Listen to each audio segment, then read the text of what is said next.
Anda kembali di Nusantara Petang dan kita masih di segmen Dialog Nusantara Petang, masih membahas mengenai perlindungan produk lokal dengan Mas Romi. Mas Romi, ini jika mungkin ada UMKM yang masih belum mengetahui apa sih keuntungannya untuk mereka mendaftarkan produk-produk mereka sehingga bisa mendapatkan SNI?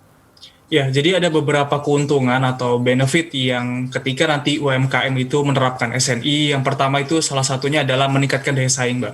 Jadi ketika produknya dia setelah menerapkan SNI pasti akan jauh berbeda sebelum dan setelah menerapkan SNI. Jadi daya saingnya pasti akan meningkat dan orang-orang konsumen terutama akan ketika produknya dia sudah ada label SNI, pasti konsumen pasti akan lebih percaya bahwa produknya itu sudah aman, dan juga sudah dilakukan pengujian di laboratorium. Jadi pasti ini produknya adalah terpercaya atau aman.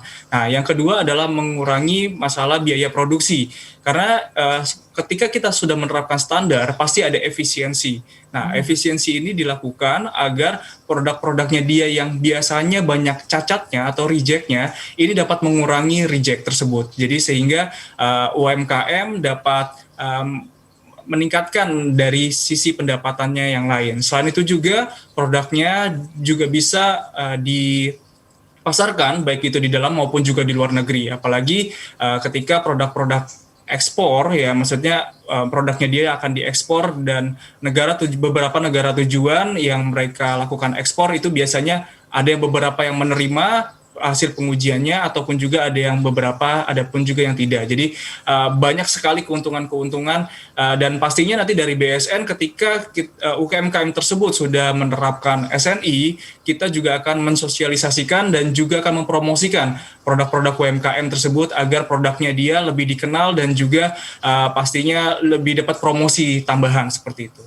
Seperti kita ketahui Mas Romi, mungkin ini kita berbicara agak sedikit lebih luas begitu ya. Kalau saat ini meskipun perang dagang antara Amerika dan juga Cina ini memang sudah agak lebih membaik dengan adanya pemerintahan Joe Biden, tetapi tetap saja kan pada saat ini juga masih ada dampaknya terhadap Indonesia dengan banyaknya juga dumping barang-barang dari Cina. Nah, ini seperti apa dampak dari ataupun keuntungan dari SNI ini untuk memproduksi produk lokal? Ya, jadi ketika ada yang tadi saya sudah katakan, SNI itu ada SNI wajib, ada yang SNI sukarela. Ketika SNI-nya itu wajib, nah jadi ada beberapa peraturan yang diberlakukan oleh kementerian ataupun lembaga atau regulator dalam hal ini ketika itu SNI-nya diwajibkan, produk-produk impor baik yang di luar dari Indonesia ketika ingin berjualan atau mendagangkan di Indonesia, dia harus memenuhi regulasi tersebut. Dan regulasi ini, SNI ini sudah kita notifikasi ke WTO atau World Trade Organization. Nah, ketika kita sudah menotifikasi SNI tersebut di WTO, negara-negara yang lain itu harus menyesuaikan sesuai dengan standar yang ada di Indonesia, yaitu adalah SNI. Jadi mau tidak mau, suka tidak suka, produk-produk impor yang dari luar ketika dia ingin memperdagangkan di Indonesia, dia harus memenuhi regulasi terkait. Nah, keuntungannya apa? Bagi produk-produk yang di dalam negeri, dia pastinya akan lebih mudah ataupun lebih gampang ya untuk memproduksinya dan juga memenuhi sesuai dengan persyaratan yang ada di SNI. Nah, ketika dia ada produk impor, ketika SNI itu diwajibkan, ketika produk impornya terus masih ada dalam perjalanan, itu mau tidak mau di bea cukai pasti akan di stop dulu dan dia harus memenuhi sesuai dengan regulasi yang ada di Indonesia. Nah, jadi setelah itu mereka pasti harus ada pengujian lagi, ada sampling produk dan juga lain sebagainya. Jadi itu mempersulit mereka sebenarnya intinya, tetapi di dalam negeri di Indonesia ini akan lebih bukannya dipermudah ya, cuma harus sesuai dengan prosedur yang ada sesuai dengan peraturan SNI tersebut. Iya, ini kalau misalnya kita melihat begitu ya, banyak sekali perjanjian dagang atau kerjasama dagang yang dilakukan oleh Indonesia dengan negara-negara lain, ini tentunya akan semakin mendorong barang-barang impor untuk masuk ke Indonesia begitu, dan tentunya ini akan menjadi persaingan juga untuk produk-produk lokal. Nah, bagaimana atau seperti apa kebijakan pemerintah yang diharapkan supaya produk-produk import ini tidak, kebijakan mengenai produk import atau kerjasama dagang ini tidak kontraproduktif dengan industri lokal? Oke, kalau masalah seperti ini kita kembalikan lagi kepada konsumen ya. Jadi yang baru-baru ini kan ada perjanjian IACPA ya antara Indonesia dengan Australia. Ya. Jadi itu tidak ada barrier tarif ya, maksudnya adalah 0% Iya. ketika produk Indonesia mau ke Australia itu nggak ada kena tarif, dan juga sebaliknya dari Australia ke Indonesia juga tidak ada tarif. Tetapi kembali lagi kepada konsumen masing-masing. Konsumen biasanya ketika ini kan biasanya kalau konsumen itu kan melihat dari segi harga ya Mbak ya, pertama ya, dari segi harga, kualitas, nanti juga dari brand-brandnya dia itu seperti apa. Nah di sini sebenarnya peran dari pemerintah khususnya tidak hanya dari BSN saja, kita mendorong para konsumen ataupun juga pelaku usaha untuk selalu menggunakan produk-produk dalam negeri. Apalagi sekarang pemerintah lagi gencar-gencarnya nih, ada tulisan bangga memakai bangga memakai buatan Indonesia ya, atau bangga buatan Indonesia, sorry, BBI ya. Bangga Buatan Indonesia. Jadi kami selalu mendorong teman-teman UMKM untuk terus selalu meningkatkan kualitas dan juga daya saing. Dan juga dari sisi konsumen juga semakin cerdas ya, sekarang konsumen itu semakin kritis juga, dan dia pastinya akan selalu menggunakan produk-produk yang sesuai dengan kebutuhannya. Nah di sini selalu pemerintah mendorong agar konsumen selalu membeli produk-produk dalam negeri gitu.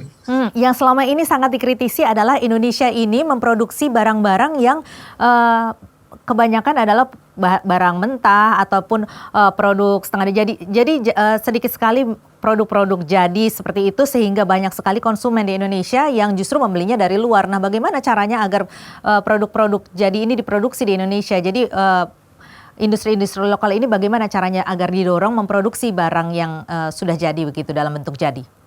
Iya, jadi memang pada kenyataannya di lapangan produk-produk yang olahan masih mentah ya, biasanya itu biasa dikirim ke luar negeri, setelah itu baru balik diproses di luar negeri, balik lagi ke Indonesia untuk diperjualkan, itu jadi harganya jadi lebih tinggi. Tapi kami mendorong, di satu sisi kami mendorong dari tidak hanya dari BSN saja, tetapi dari kementerian lembaga untuk membeli ataupun mengolah atau memproduksi produk barang setengah jadi atau barang mentah untuk diproduksi di dalam negeri sendiri. Tetapi PR-nya memang masih jangka panjang ya Mbak ya, karena saat ini pemerintah lagi di tengah pandemi COVID-19 ini, kami juga memprioritaskan terkait pandemi seperti ini, tetapi kami memang ada beberapa program ataupun juga dalam jangka panjang untuk membeli produk-produk yang barang mentah untuk diolah menjadi barang jadi di Indonesia. Tetapi kembali lagi sih sebenarnya kepada konsumen, apakah konsumen tersebut akan melihat secara lebih luas dan juga melihat apakah ini kualitasnya lebih terjamin atau tidak. Karena banyak sekali ketika produk-produk yang masih mentah ketika kita olah di Indonesia tetapi cost-nya jadi lebih tinggi, itu kan sama aja kayak tidak bisa mengolah efisiensi yang ada di dalam negeri gitu. Jadi produk-produk dari dari Cina ataupun dari negara lain yang memang cost-nya produksinya rendah dan akhirnya dia diperjualbelikan di Indonesia dan harga yang lebih murah dibandingkan kita memproduksi sendiri. Nah, ini yang menjadi semacam tantangan bagi kita untuk terus mendorong upaya-upaya tersebut. Iya, selain mendorong upaya-upaya agar Indonesia atau industri-industri lokal bisa memproduksi barang jadi, tentunya juga kualitas yang baik begitu kan Mas Romi. Nah, selama ini juga supaya bisa mendapatkan SNI tentunya juga kualitasnya harus baik. Apakah dari pemerintah sendiri ada seperti bantuan ataupun pendampingan agar UMKM maupun industri-industri kecil dan industri lokal bisa memperbaiki dan meningkatkan kualitas produknya? Ya, dari kami dari Badan Standarisasi Nasional setiap tahunnya kami selalu mendorong untuk UMKM pelaku usaha baik itu mikro maupun kecil maupun juga menengah untuk selalu menerapkan SNI secara sukarela. Nah, kami dari BSN melakukan pembinaan secara gratis. Jadi teman-teman UKM pelaku usaha yang ingin menerapkan SNI dan produknya juga sudah lebih baik ya, maksudnya lebih dengan kualitas dan kuantitinya juga semakin meningkat, apalagi produknya dia untuk ekspor. Nah, kami dari BSN selalu dengan terbuka untuk membina teman-teman UKM untuk menerapkan SNI, dan bisa dilihat di website kami di pembimbingan sni.bsn.go.id ataupun juga nanti bisa kontak di media sosial kami. Nanti teman-teman UMKM bisa ngelihat di follow media sosial kami baik itu dari Instagram, Facebook maupun juga Twitter. Di situ kasih tahu aja misalnya ada pelaku usaha dari mana, nanti sampaikan saja, nanti kami akan bantu dari mulai proses sebelum sertifikasi sampai setelah. Jadi kami dari pembinaan sendiri itu mulai dari analisa gap, lalu juga kita melihat dari segi sistem dokumennya, setelah itu kita lakukan pengujian awal, setelah itu kita melakukan proses pendaftaran sertifikat SNI-nya, SPPT SNI, setelah itu ketika sudah sesuai dengan persyaratan dan juga mutu dari produk kualitas tersebut, nanti baru SPPT SNI itu dikeluarkan. Nah, ini juga kita lakukan secara gratis alias cuma-cuma. Baik, baik Mas Romi, terima kasih banyak sudah bergabung bersama kami di Dialog Nusantara Petang. Mudah-mudahan semakin banyak produk-produk lokal yang bisa menerapkan SNI ini. Terima kasih Mas Romi.